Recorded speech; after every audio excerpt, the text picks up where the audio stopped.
Good morning and welcome to Sunday services at First Parish Church of Groton, Massachusetts. My name is Lee Kinvey. I'm your intern minister. I use they, them, their pronouns.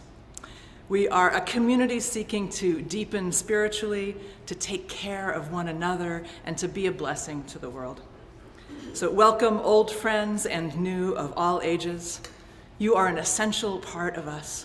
Whether today is your first or 10,000th Sunday in our midst, we are more whole because you're with us. We aim for a welcome that is wide, a welcome that is who we are and not just what we do.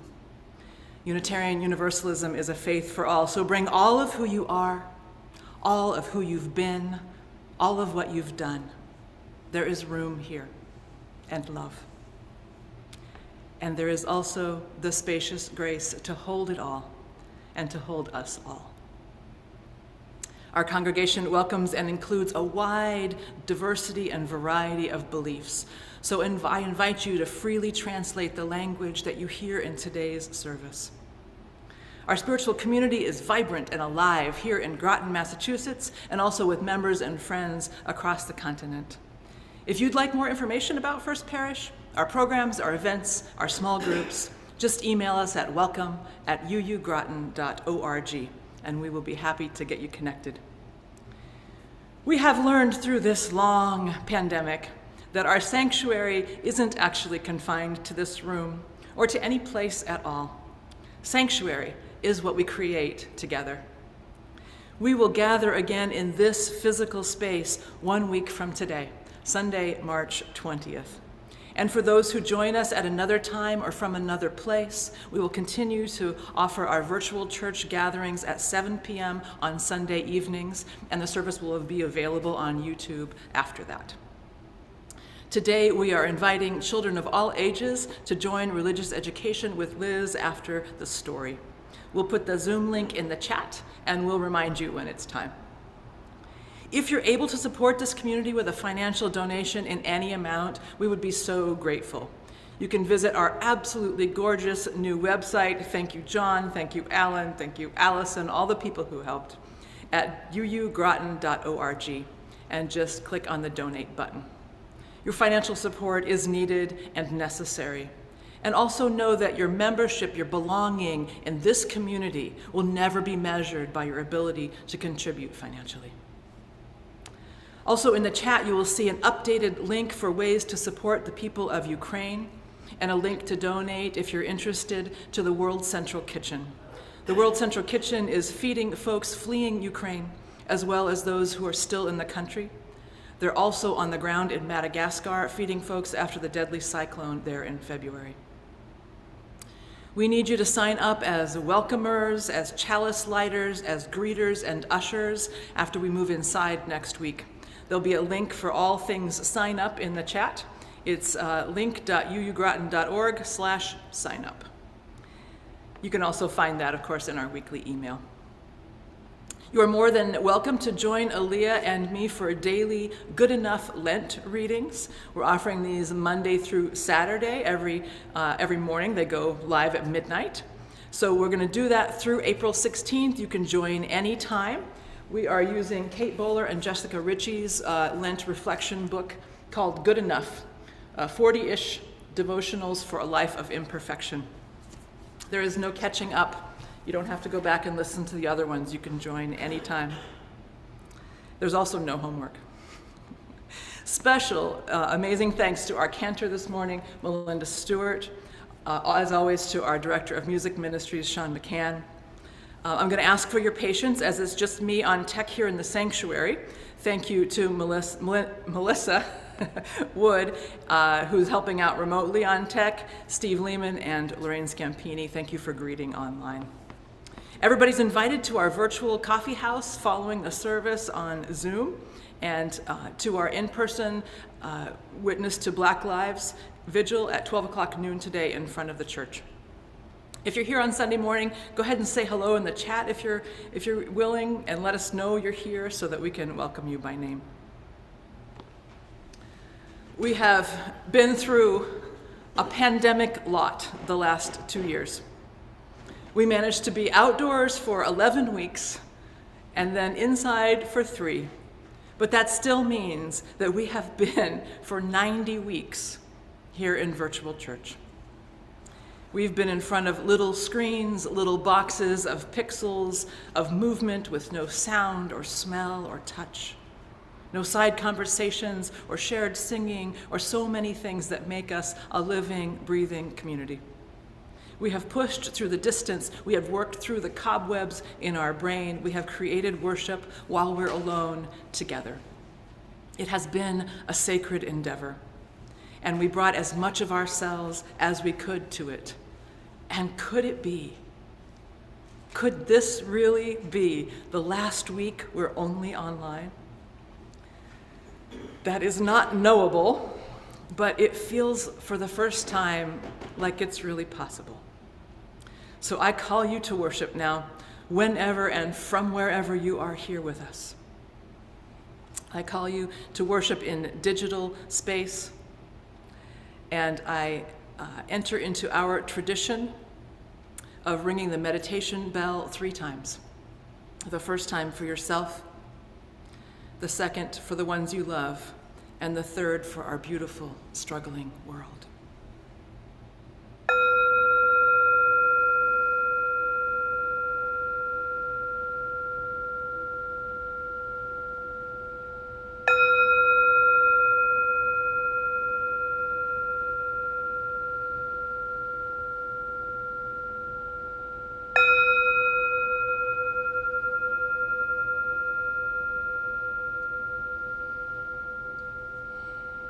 So however muddled or clear you may feel, beloveds, you are so welcome here. Our opening hymn is this beautiful round that invites us into deepening. It's called Gathered Here, and Melinda will lead us. The lyrics are in the chat, so you can sing along.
I was lucky enough to study preaching with Reverend Leslie Takahashi in January 2020, my last class that the seminary offered in person. Leslie Takahashi is the minister of Mount Diablo Unitarian Universalist Church in Walnut Creek, California. She was chair of the Commission on Institutional Change. Many of us in the congregation are reading their seminal report from 2020. It's called Widening the Circle of Concern. Leslie Takahashi wrote these words that I will use to light our chalice this morning. All that we have ever loved and all that we have ever been stands with us on the brink of all that we aspire to create. A deeper peace, a larger love, a more embracing hope, a deeper joy in this life we share.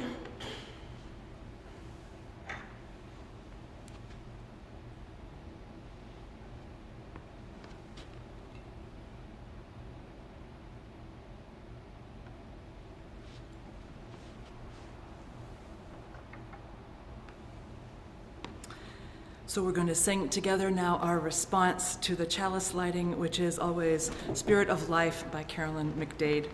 We sing it first in Spanish and then in English. The lyrics will be in the chat. And the Spanish translation is by Reverend Lilia Cuervo and Ervin Barrios.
So I'd like to talk to our kiddos for a little while.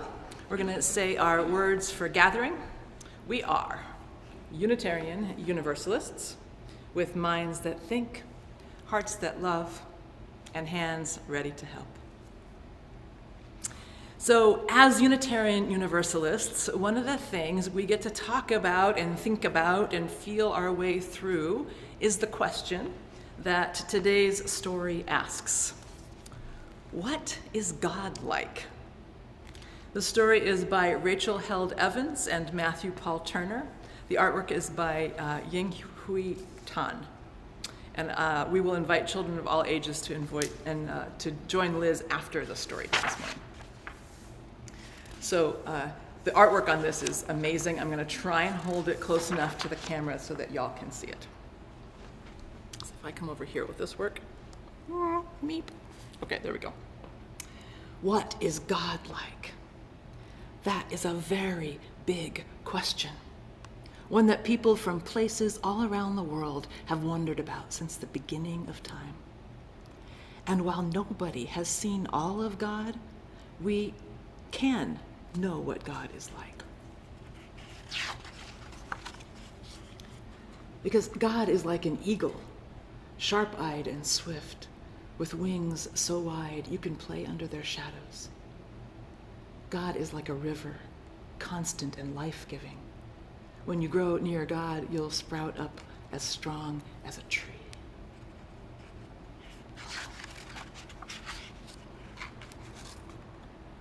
God is like the stars, forever present and bright.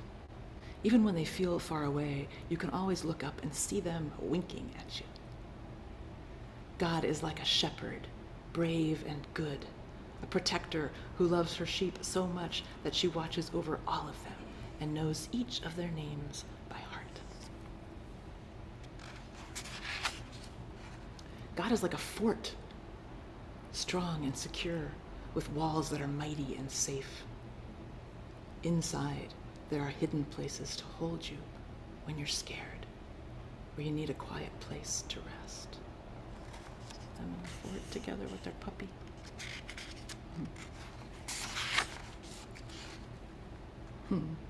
God is like a gardener, patient and nurturing. God plants, waters, weeds, and fertilizes the earth until every good thing on it seeks the nourishing sun and grows.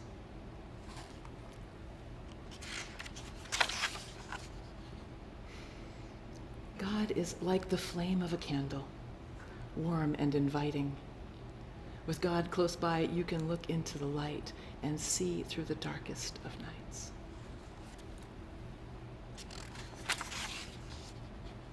God is like the wind, passionate and full of mystery. God is both here and mysteriously also way over there. God is everywhere, swirling throughout the world, whistling across mountain ranges, rustling through trees and pressing against your cheeks on a breezy day. Yesterday was a breezy day here in Massachusetts. Whew. God is like an artist, creative and unpredictable, always busy making and remaking everything brilliant and new. God is like a parent, strong and safe. You can crawl up into their lap whenever you want to, and they'll hold you until you fall asleep. God is like a parent, gentle and safe. They'll put you on top of their shoulders and give you a bird's eye view of all of creation.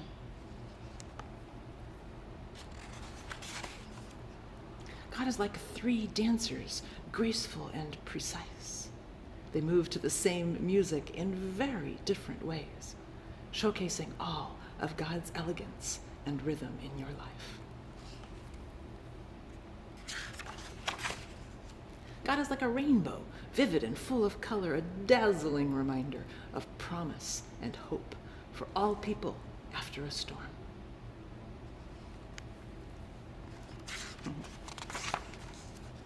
God is like a best friend, faithful and true, closer to you than even your brothers or sisters or siblings.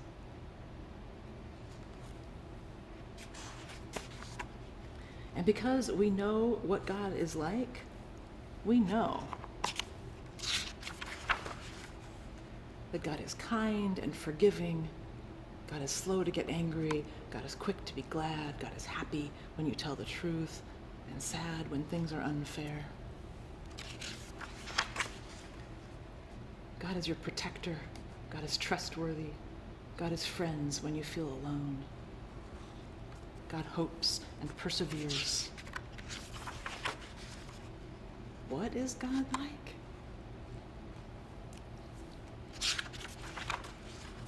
That's a very big question. One that people from places all around the world throughout all time have answered in many different ways. Keep searching, keep wondering, keep learning about God. But whenever you aren't sure what God is like, just think about what makes you feel safe, what makes you feel brave, and what makes you feel loved. And that is what God is like.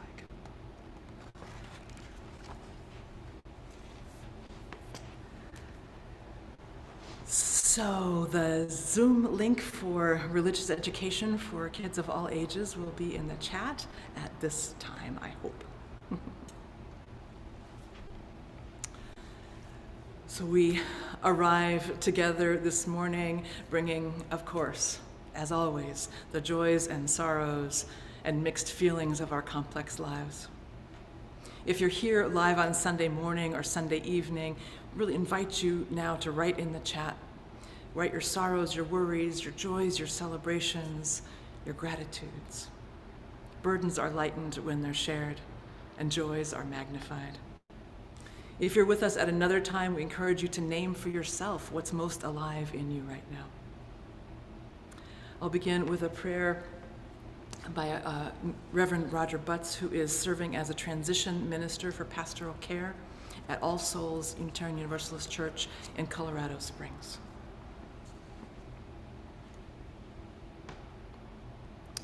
Allah, Buddha, Jesus, Mother Mary, God, Yahweh, Sister Dorothy Day, Brother Martin, Father Lewis, whatever your name, whoever you call, however you use us, use me, call me.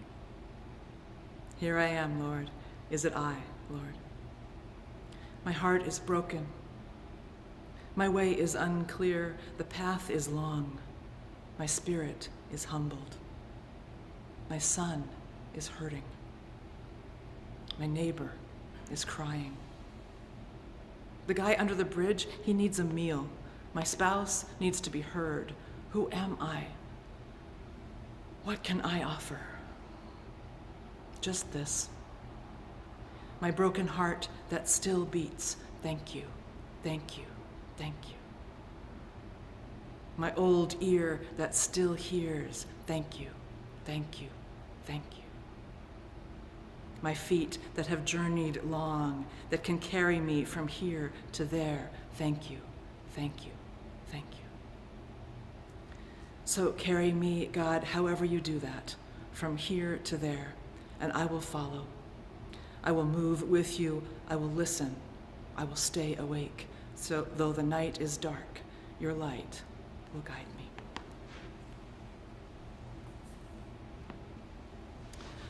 We'll send our prayers of comfort and peace this morning to Wendy and her family.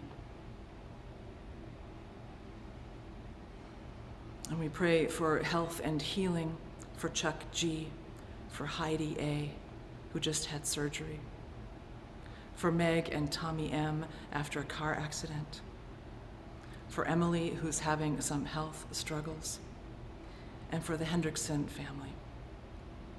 We send our prayers of healing to Karen's brother David, to Jane's friend Anne, to Diane's friend Carolyn, to Jean's friend Barry, to Pamela's sister-in-law Sandy.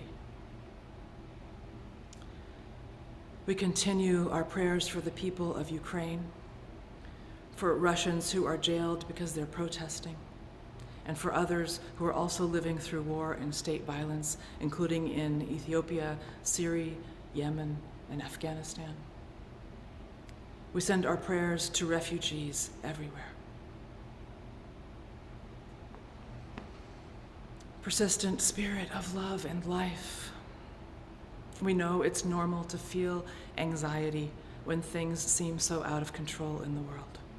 Normal to think we'll feel better with more information because it feels like control. But help us remember that too much won't offer us the sense of security we're wanting. Help us take in just what we can metabolize. Help us send love and light to the parents who are leaving strollers at train stations in Poland for Ukrainian refugees who will arrive soon with exhausted and hungry children.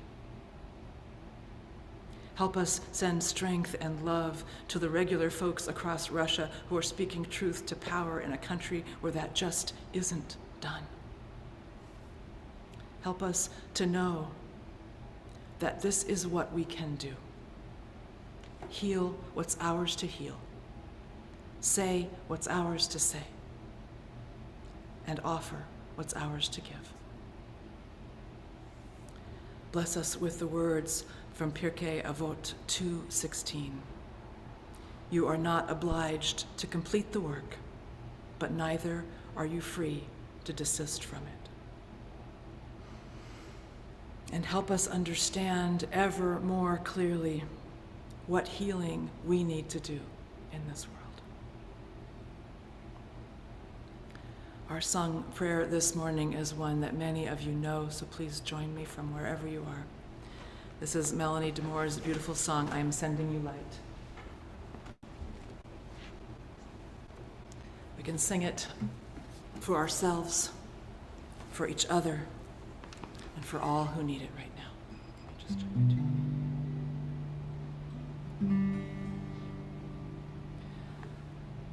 I am sending you light to heal you, to hold you. I am sending you light to hold you in love. I am sending you light to heal you, to hold you. I am sending you light to hold you in love.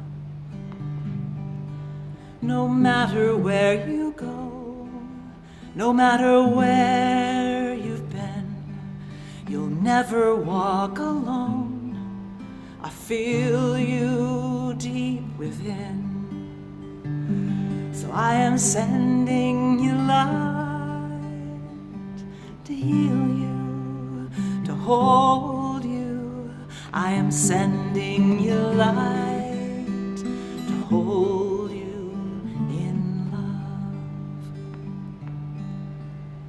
No matter what you feel or what you choose to show, I'm always there for you. So I want you to know that I am sending you light to heal you, to hold you. I am sending you light to hold you in love. I'll walk the path with you. Go slow, dear one. Don't hurry. I'll go just like you need to go. There is no need to worry. Let's end this last verse with we. So we are sending you light to heal you, to hold you. We are sending you light to hold you in love. We are sending you light to heal you, to hold you. We are sending you light to hold you in love.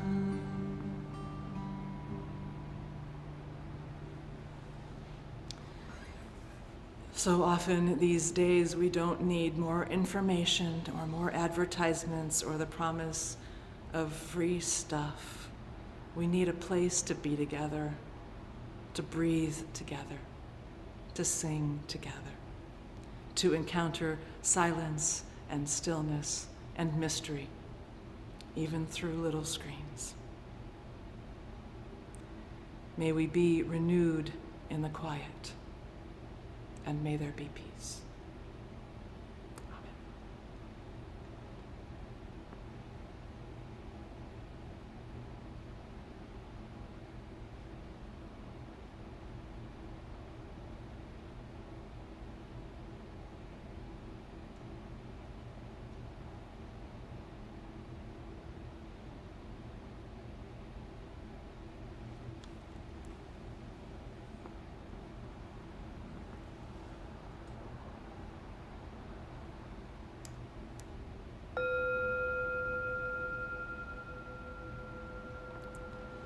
Melinda and Sean will lead us in our anthem. It's called Let This Be a House of Peace.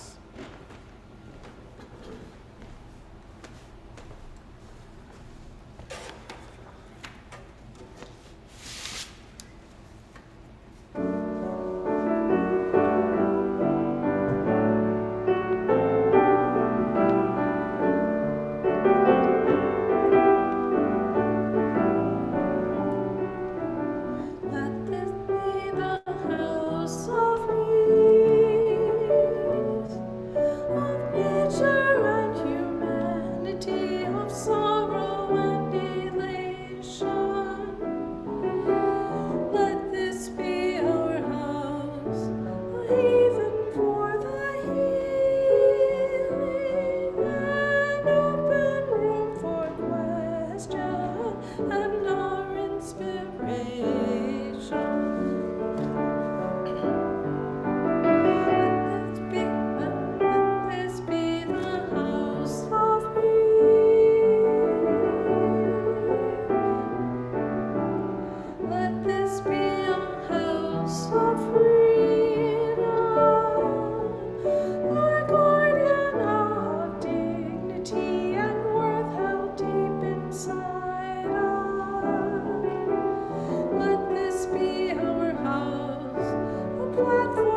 Thank you so much. Thank you, Melinda. Thank you, Sean.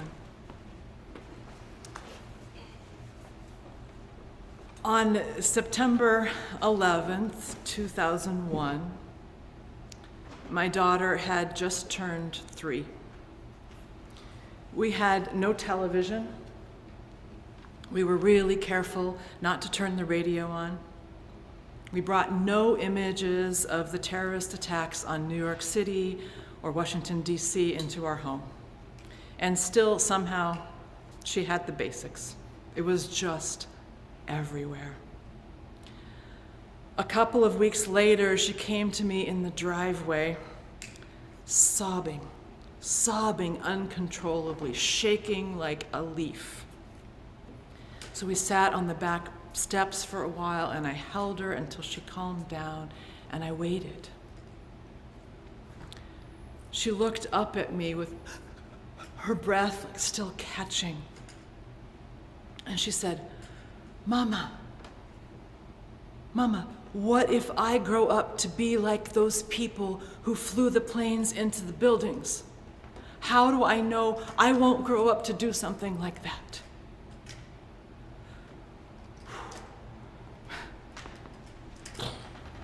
As happens regularly with parenting, my heart broke wide open. My baby, that this was her burning question. It wasn't, what if somebody flies a plane into our house? It wasn't, how will I know if we're safe when we're flying? But it was, what if I grow up to do something that awful? What if I grow up to do something that awful? It was a moment when I understood something kind of essential, an essential truth about who she is, about how she's extraordinarily sensitive and introspective and anxious in this particular way. It was also a moment when I was acutely aware as a parent that what came next really mattered. And I wanted to yell, because you're my kid and my kid would never do something like that. But I knew that wasn't true. I didn't know. I held her while we both cried, rocking and humming and trying to think of what I would say. We took some deep breaths, and I said, sweetheart, and she looks up at me with these eyes so ready to hear me that it was startling. I said, sweetheart, I really think people only do horrible things like that if they've been really terribly frightened and hurt on the inside over and over again. And then if they don't have anybody to help them get through it. So instead of feeling how hurt and scared they are, they just feel mad and they feel angry. And they kind of forget about all the love that's actually in the world. So she looked at me and she said, how do I know I won't get hurt and scared and forget about the love too? They probably weren't like that when they were little kids like me.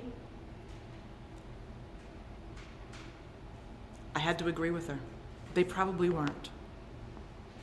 And all I could think of to say was, we're going to do our best to make sure you always have people to help you while you're little.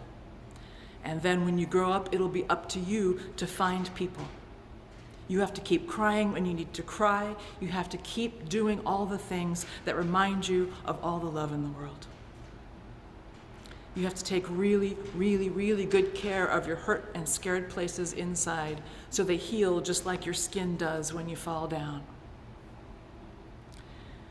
So we started a ritual. For months and months, we lit candles and sang and prayed every night for the people who died on 9/11 and for their families. And we sent love out into the world. A year and a half later, there was that huge fire at the Station nightclub in West Warwick, Rhode Island. 100 people tragically died, and another 230 people were injured. And my daughter, who was then 4.5, comes to me with tears and a handful of candles and says, Mama, will you help me light these for the people who died in the big fire? Because I have to remember all the love in the world and I have to send it to their families. I had a physics professor once who told me that unless she could explain physics concepts to a 4-year-old, a typical 4-year-old, then she didn't really understand them.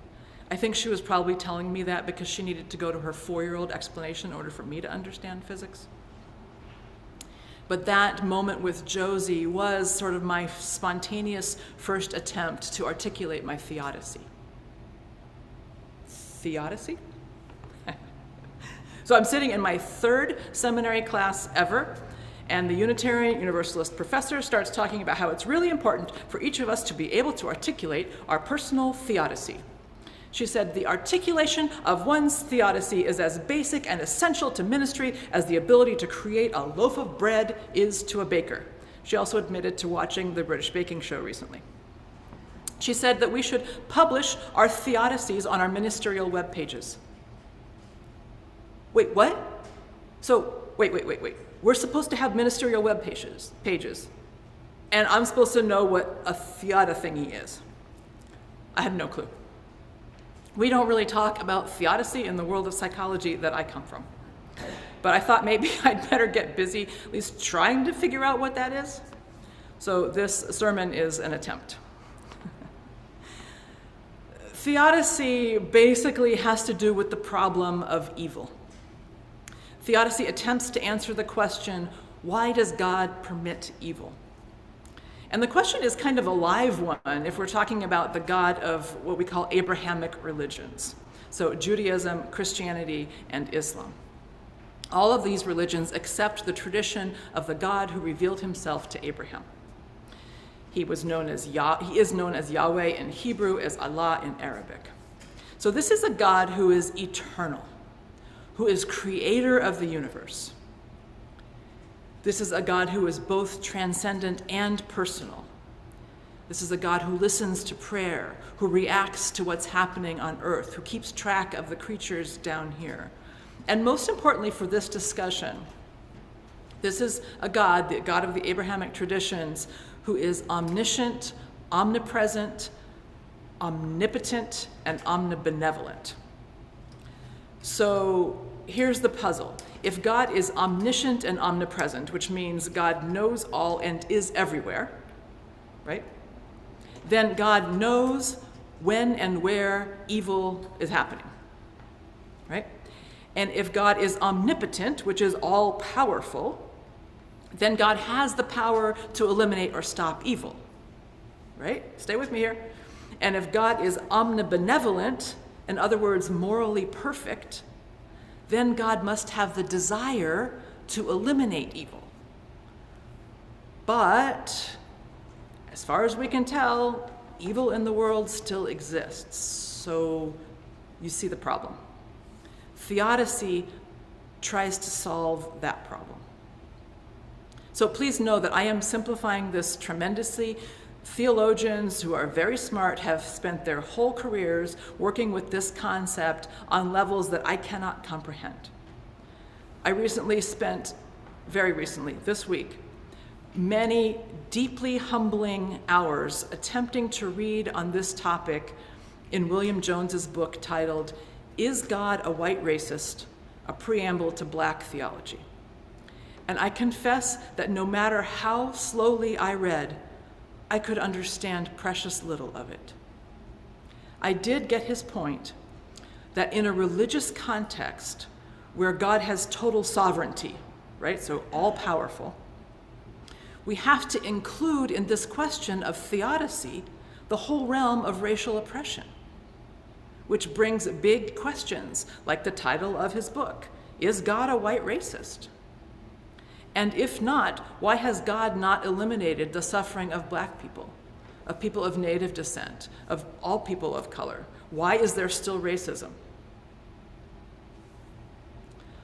Our colleague, Reverend Scott Alexander, who's currently an interim minister at the Unitarian Universalist Church of Reston, Virginia, has written about how one of the hazards of revealing to strangers at a party or something that you're a minister is that people will frequently respond by saying, "Well, I don't believe in God."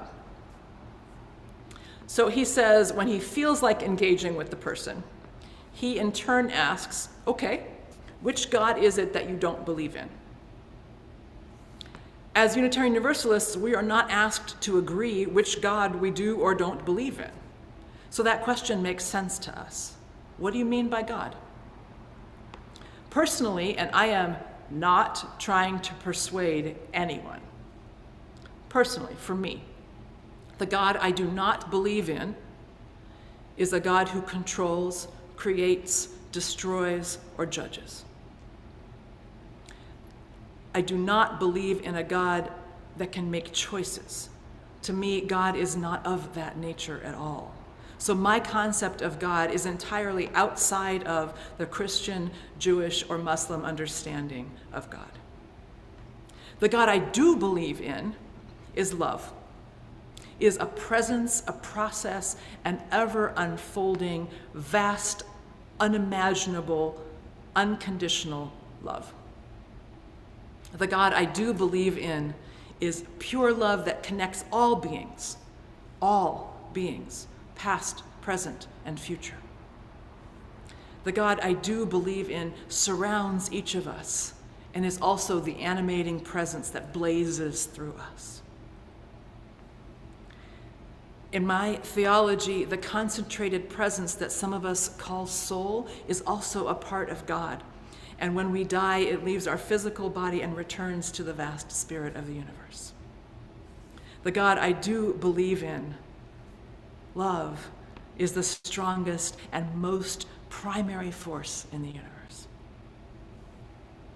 I also believe that whether or not we open to God is entirely up to us. God has no control there. Sickness, accidents, death, pandemics are part of reality. How we respond to these can be deeply influenced by whether we open to the love that is always here, whatever we choose to name it. God is always with us in the suffering, with us through the suffering, but never causing it. So for me, the question of theodicy is really about what we humans do with our pain and our fear. In my worldview, we suffer and experience pain, psychological, emotional, spiritual, physical pain, because these brilliant bodies have developed ways of signaling us that our attention is required. Our attention is required. That's what fear is saying to us. That's what pain is saying to us. That's what anger is saying to us. It's like a flag flapping in the breeze and signaling, "Help, help, over here." So pain signals us to stop, to give our attention, to still the body, to still the mind, to focus, to ground ourselves in compassion and love, to center ourselves in the God we do believe in, and then to go into the pain and let it crack us open, let it break our heart. Because in that context, God, love, compassion is what rush into the cracked places, right? And that's what starts the healing. And that's what stops the perpetuation of what we might call evil. So there is always help available. God is always knocking, and pain and fear signal us to stop and be quiet so we can hear the knock. God is with us in the suffering. So when we do not tend to the pain and transform it, and we can't always, sometimes we don't know it's there, sometimes it's too subtle, we have too much going on, we're fleeing somewhere, we've got somebody with an illness to take care of, there's too much. But if we don't have time and space eventually to tend to it, then we're way more likely to transmit it. And sometimes we weaponize it. Sometimes we end up using our pain against strangers or family members or ourselves. Sometimes we wrap it up in thoughts and words and we throw those around. And I know I can observe that in myself in small and occasionally larger and more damaging ways on a daily basis. The other day, a new friend was telling me a story about being a little kid in New York City who went to church every week with her mom until age 7. And when she was about 7, her mom became too ill to go to church with her. So my friend knew how to walk there, and she loved church. She said she felt safe at church. She just went on her own every week for 4 years. And she said she sat alone, and the priest never talked to her, and none of the other folks at church talked to her. I became totally incensed, and I started ranting about how could they do that? How could they ignore you? How could they neglect you? And that's not church. I was so ready to pass all sorts of judgments on those Catholics. But my friend said, "Whoa, did I say that?" She said, I was a shy kid, and I didn't want questions about my mom. I felt like the teachers at school were nosy and they made me feel uncomfortable. But at church, they trusted me. They respected my space and my privacy. She said, I was glad to be there exactly in that way. And that's where I learned, she said, to give myself what I needed to survive without my mom. So that stopped me in my tracks. She was telling me her truth. So what was I shouting about?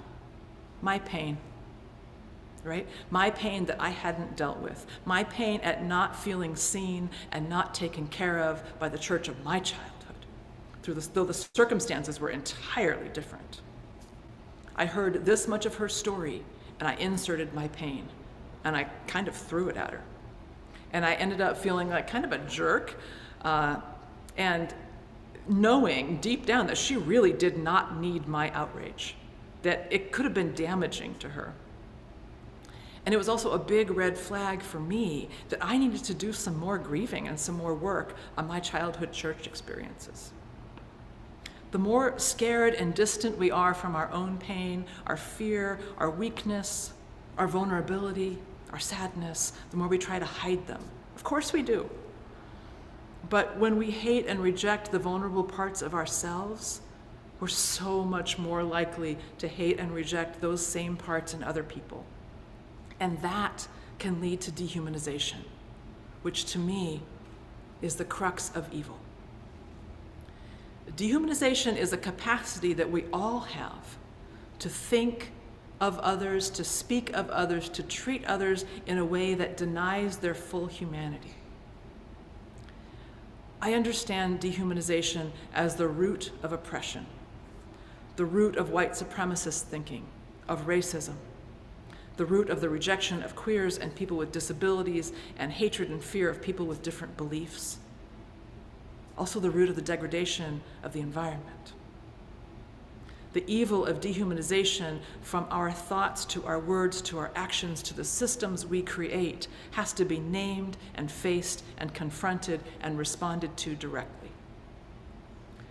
I really think we have to be steadfastly unwilling to excuse or justify dehumanization on the one hand, and on the other, also understand that we have no idea what we're capable of under different circumstances than we're living under.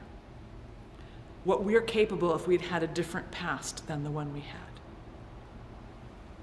Pema Chodron wrote that war and peace start in the human heart. And whether that heart opens or whether that heart closes has global implications.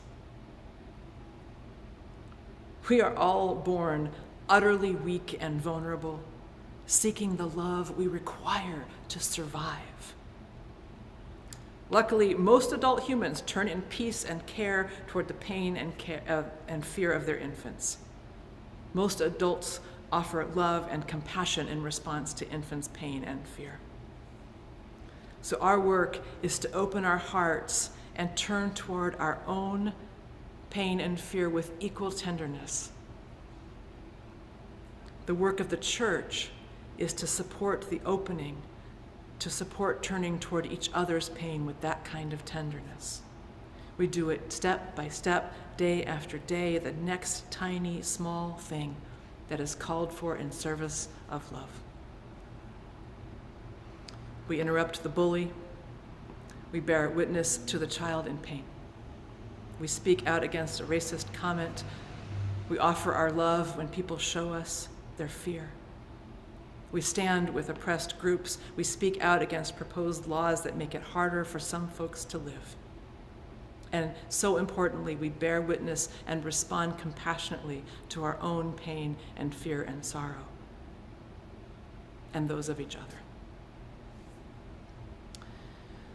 3 years ago this coming Tuesday in Christchurch, New Zealand, a gunman entered the Al-Noor Mosque. A Muslim worshiper rose and greeted him at the door, saying, "Hello, brother," and became his first victim. The word Islam is from the root word salam, and it means peace. The worshiper's last act was an Islamic one. May the world learn from his last words, "Hello, brother." When I heard the news, I cried 100 tears, and I lit candles, and I centered myself in all the love in the world, and I sent it out, and I called my daughter. I do the same thing in the sanctuary every night. Reverend Dr. Rebecca Parker said, "We have to examine ourselves to make sure our religion, Unitarian Universalism, is not functioning to numb or anesthetize our awareness of evil, but instead enables us to face it fully and to engage in troubling and deep questioning." So let's face it fully, and let's let this church ever be a reminder of the ways we choose to root ourselves in compassion, to root ourselves in the goodness, the kindness of humanity rather than its pathology. In the words of Reverend Dr. Patrick O'Neill, the job of the church is to put the few stubborn ounces of our weight on the side of goodness and press down for all we're worth. Amen. Our closing hymn is a beautiful, gentle prayer that calls for strength and focus. It was composed by Shelley Jackson Denham, who was a Unitarian Universalist music director in Cincinnati.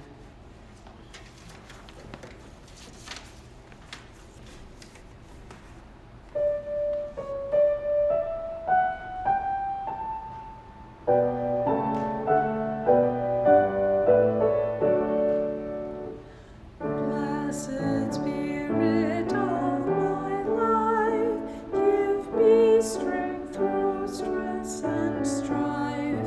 Help me live with tameness.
you, Sean.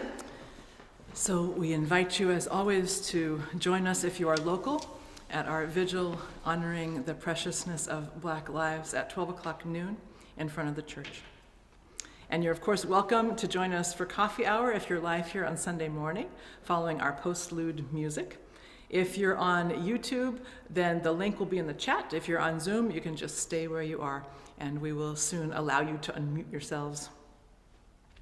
Before our traditional benediction, we're going to add one this week from Sean Parker Dennison.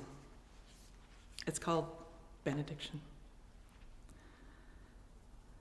At this moment of ending, may there be a good word, a blessing, to help us remember what we have so often forgotten.